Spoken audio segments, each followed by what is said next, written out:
এর মধ্যে একটু তেল দিয়ে দিচ্ছি, জিরে দিয়ে দিচ্ছি, জিরেটা গরম হয়ে গেছে। এবার আমি চিংড়ি মাছটা দিয়ে দিচ্ছি।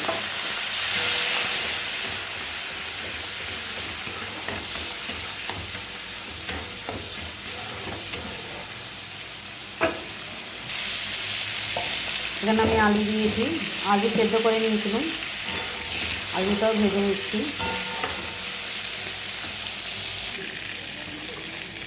এবার আমি পেঁয়াজ দিচ্ছি, আলুটা চিংড়ি মাছটা ভেজে তুলে নিয়েছি, এবার পেঁয়াজ দিচ্ছি আমি। পেঁয়াজটা ভাজা হয়ে গেছে। এখানে আদা, জিরে, লঙ্কা, শুকনো লঙ্কা, হলুদ আর রসুন দেওয়া আছে, পেস্টটা দিয়ে দিলাম আমি।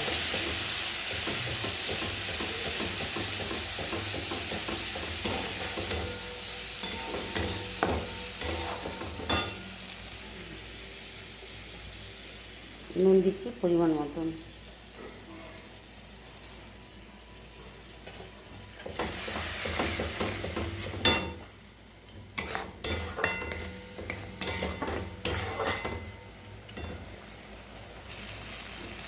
আলু আর চিংড়ি মাছটা দিয়ে দিচ্ছি ভাজা।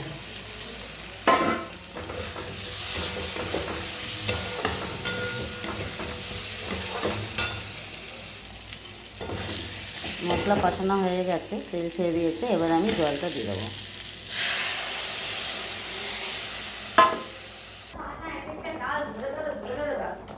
ঝোল ফুটে গেছে, এবার আমি কোপ্তাগুলো দিয়ে দিচ্ছি।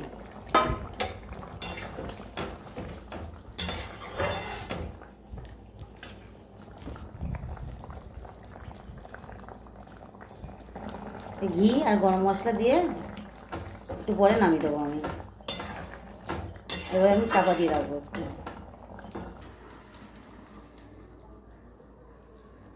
হয়ে গেছে, এবার আমি নামিয়ে দিচ্ছি।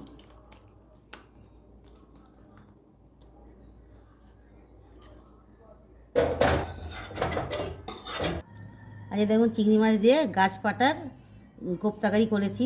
দেখুন কত সুন্দর হয়েছে। এরকম ঘরে করে খাবেন, আত্মীয় স্বজন শেয়ার করবেন, আর আমাদের চ্যানেলটাকে সাবস্ক্রাইব করবেন নতুন নতুন ভিডিও পাওয়ার জন্য।